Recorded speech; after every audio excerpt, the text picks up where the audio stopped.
Hello YouTube. Plain old Chuck back again.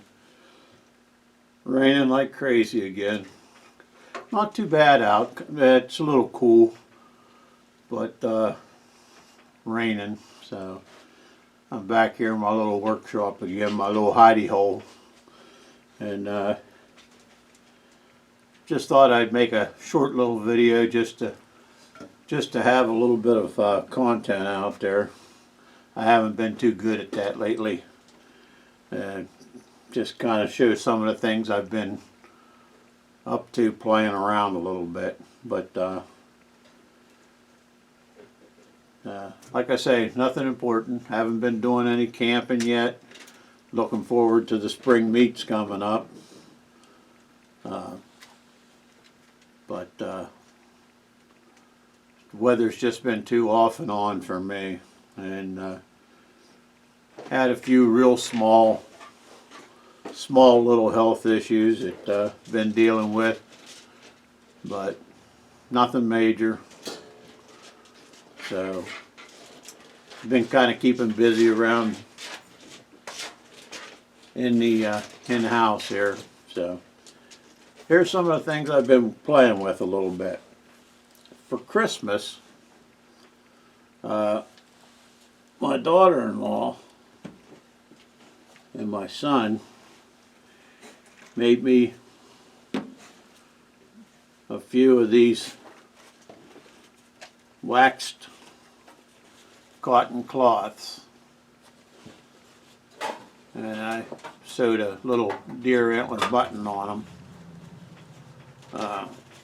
How they used to transport a lot of their foods and stuff, I guess, back in the day or whenever. But they made me a few of those, and I took the opportunity. I was going to try to get out maybe this weekend for a little camping trip, and don't mind the noise in the background. That's Charlie trying to tear the basement up. But I made some, tried some new recipes, as you know, if you watched any of my videos. None of them were spectacular. You know, the bubble and squeak was okay. I think it could be improved on. It'd be okay. A couple other ones. But I ran into this one. I was looking at different kinds of bannock recipes and stuff, and I seen one. It's called bannock,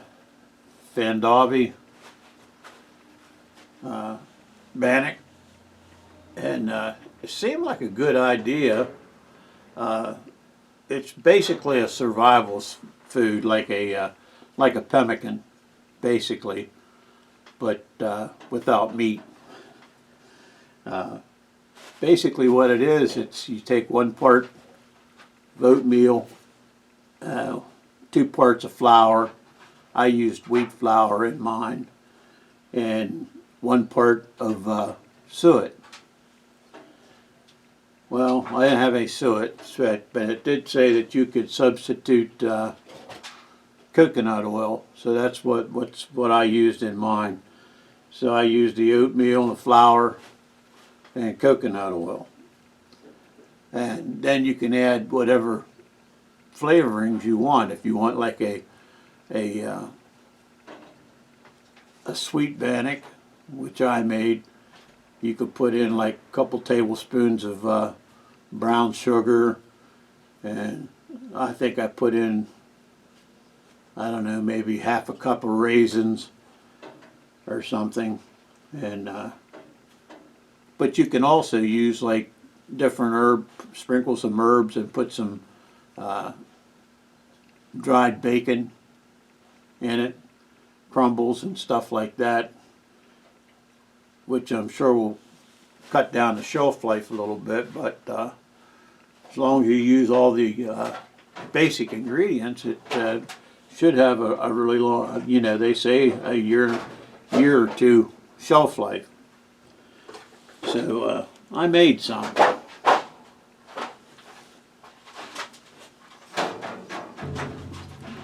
I think Charlie's building something behind me.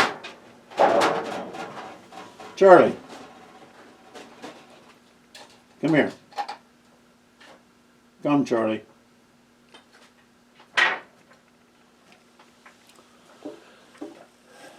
Get a dog, they said. It'll be fun, they said. So anyhow, here's what I came up with. My little waxed cotton thing. And you can unwrap it.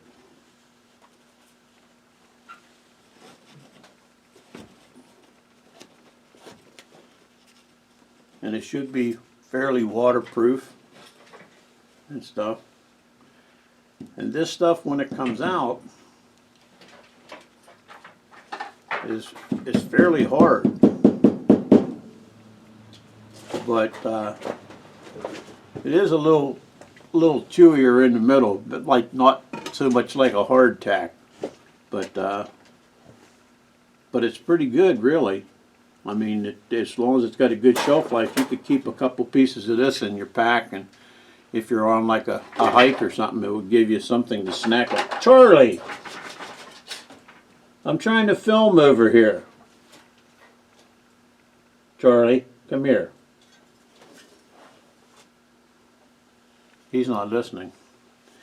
Anyhow, it's pretty good. Pretty good tasting. I imagine you could put some nuts or something in it too. But it's kind of neat. Like you just take your waxed cloth and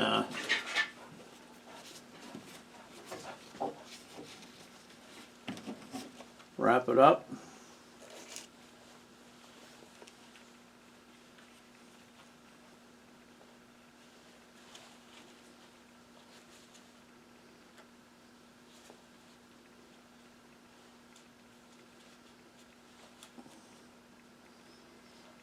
Like so, and stick it in your pack, and it's hard enough that it shouldn't. It's not going to crumble up.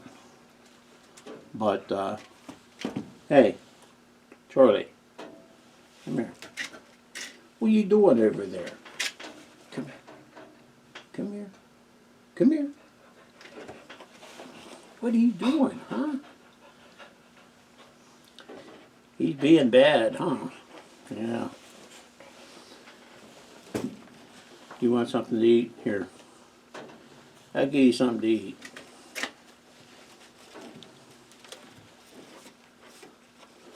We'll see if it's Charlie approved.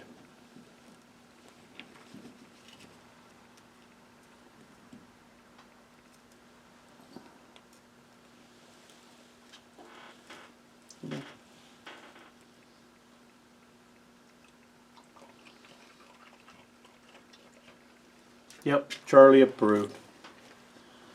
So, okay, that's enough of that. We've beat that horse enough for a while.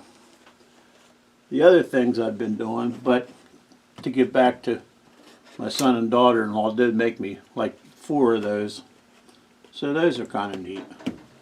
The other thing I kind of thinking of was I made a couple of these, one for each of my packs. Doesn't look like much, but you know, when we go on these 4-day weekends, we usually take everything but the kitchen sink. Well, now I even take a kitchen sink, but you know what I mean. But if you're just out on a little walk or something, or just on a little trip, or out fishing or something, and you take a pack or maybe a haversack or something, I put one of these in each one. And what it is a big piece of aluminum foil, heavy duty aluminum foil that I've ripped off. Then I put a piece of parchment paper the same size inside, and a gallon baggie.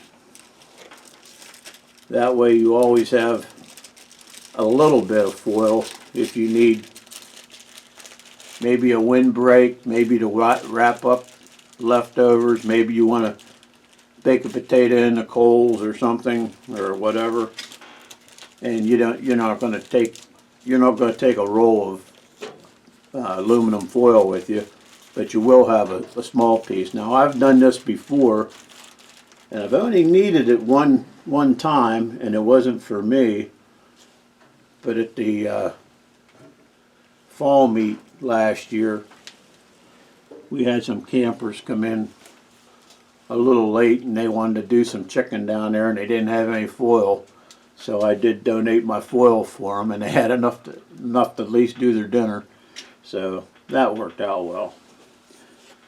The other things some of the other things I did was I have a couple big pads with wax canvas, but I made a small little kneeling pad with wax canvas on one side and some cotton on the other, with a waterproof, I forget what's that, Trevec or whatever it is they make those chemical suits out of, a layer of that in between it, so it should be fairly waterproof. But it's nice to just throw down on a log or something if you want to sit down, or if you need to kneel down to work on your fire or something. So I made a couple of those to put in the packs.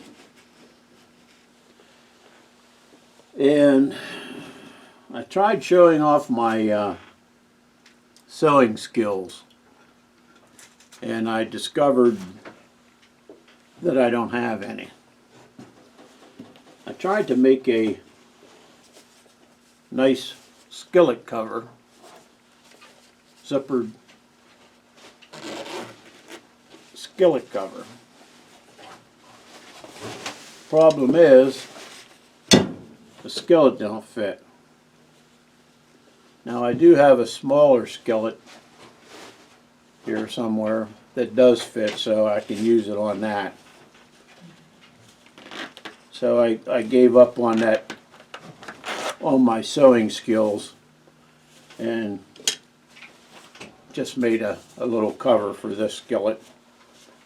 Put on it. So, because once you get them all dirtied up, you don't want to stick them back in your pack. Let's see, what else? Oh yeah,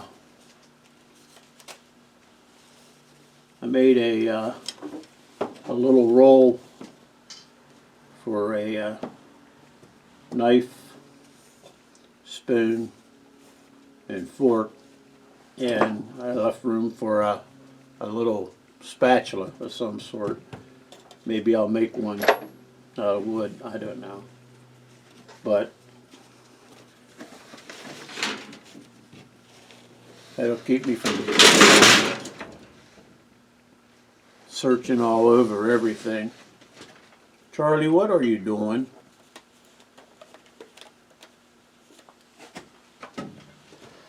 So that's about it. That's about all I've been up to. Little knickknacks and odds and ends.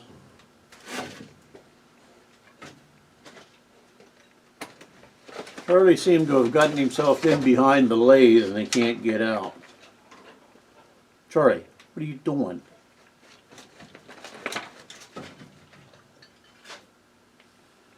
Crazy dog. I did make up a few of these pouches just to leave at the camper. This one has one of the packs of tuna and some pasta, and with a tablespoon of peas in it, make like a little tuna helper or tuna casserole type thing. This one has zesty lemon chicken and pasta and some dried vegetables. And this one has some chicken and rice and a couple of bouillon packets. So, if worst comes to worst, I won't starve to death out there. I don't think there's much danger of that, but that's what we're going to do. So I'm going to set up here, and I've been a bit under the weather the last couple days, so my morning coffee hasn't been agreeing with me very much. So I'm gonna set up here and see if I can find a stove somewhere around here of some kind, and maybe make me a cup of hot chocolate. So I'll bring you back when I get that set up. Okay, I'm back. Had a little struggle there. I had one stove that didn't want to operate correctly, so we're going to have to take thing with that. But I had this one lit, so it should light right back up, theoretically. Yeah.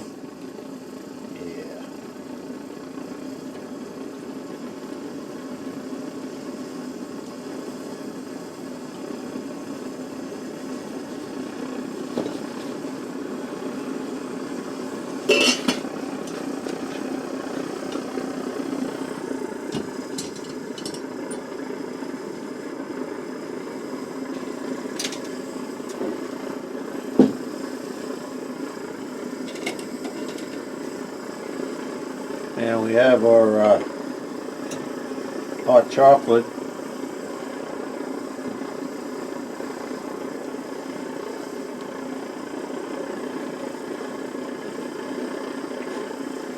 In our Red Bush primitive cup. All we have to do is wait for it to heat.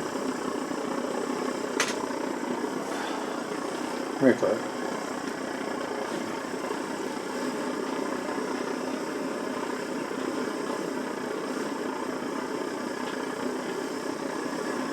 This is the most mischievous dog I think I've ever had. He's got to be in every nook and cranny in every room he's in.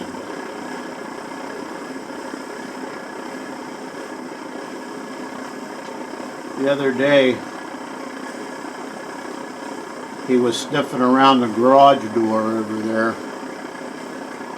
and must have smelled something outside, but he was going from corner to corner of the garage door, and the wife come home, the garage door wouldn't open. We found out he pulled the wires out of the sensors at the bottom of the door.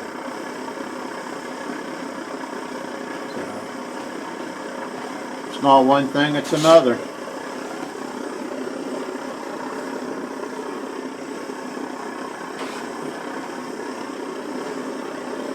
I was going to use my automatic stirring cup, but I didn't want to show off.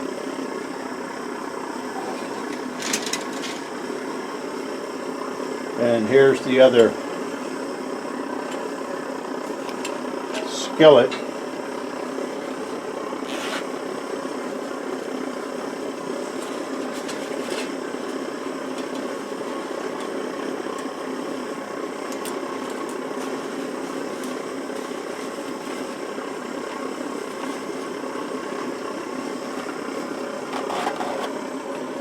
That I found for this cover. This cover's a little big for it, but that one's, the skillet's a little big. The skillet's too small for this one, and that skillet's too big for this one. So that proves my old saying that things like that only come in two sizes. Too big and too small. It's the only sizes they come in.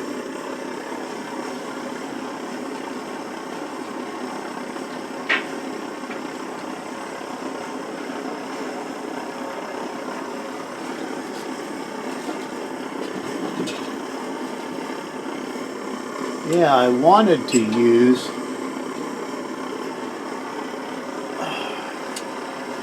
this one today.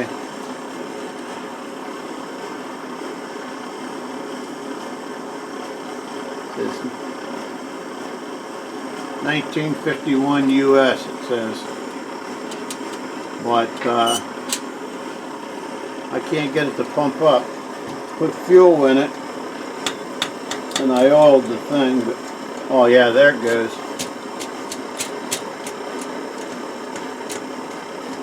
Now it's starting.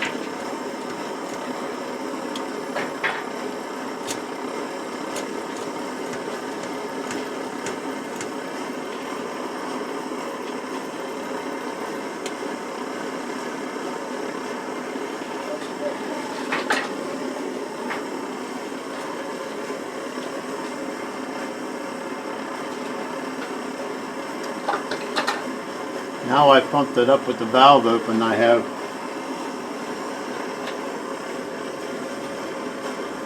31 gallons of fuel leaking out of it.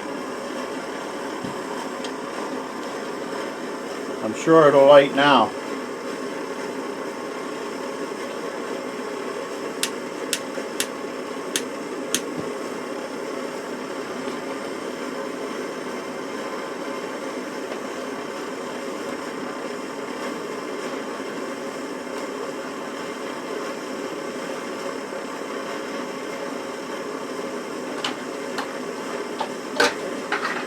See, if I could have just waited a couple minutes and had a little bit of patience.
I guess I should get these out and burn them a little more often.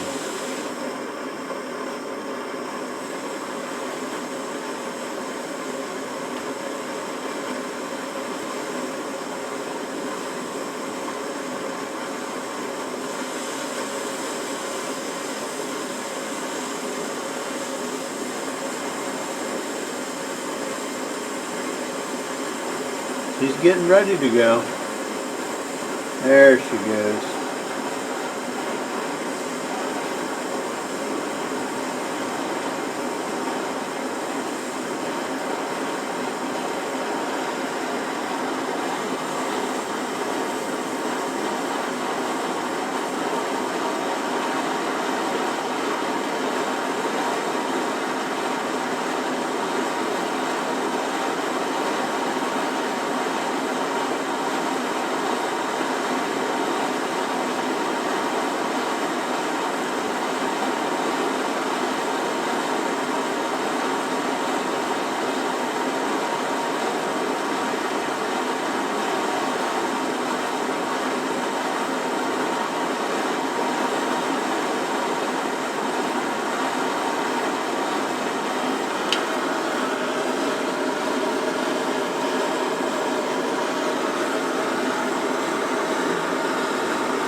Ah, silence.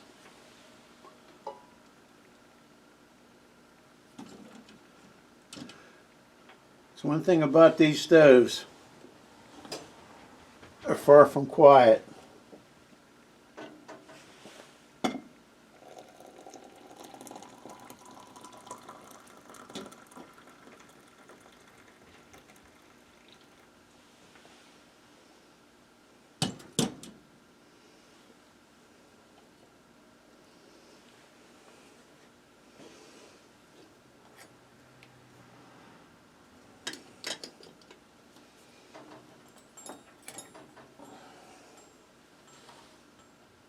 Not without a spoon now.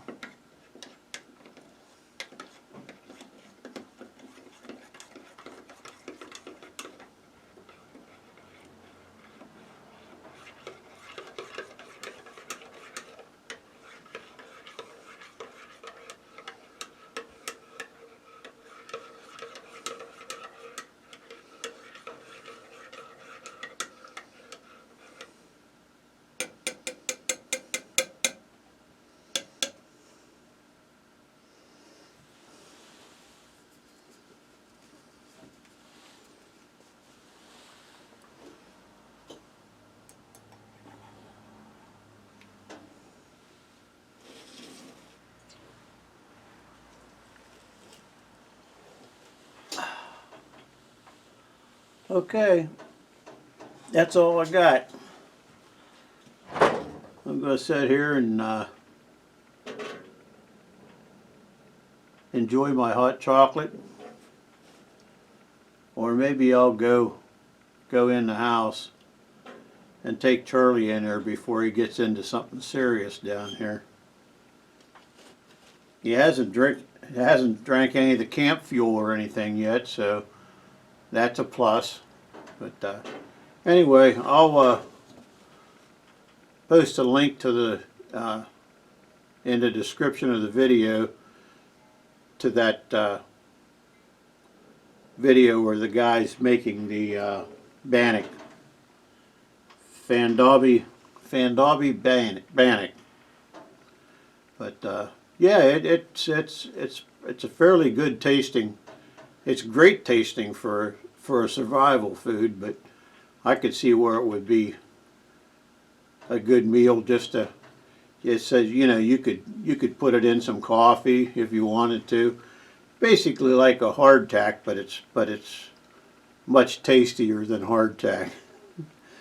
And I may try it again and make a an herbal one, you know, with instead of the sweet one. But the sweet one is pretty good. Like I said, I put brown sugar and raisins, and I think I might have put about a tablespoon of maple syrup in it too. I'm not sure, but yeah, it's pretty good. But like I say, I'll put a link to his video in there. It's a pretty interesting video. It's a little long-winded until he gets up to a point of making the bannock itself, but it's all good information. So y'all take care. Be kind to one another, and we'll see you on the next one.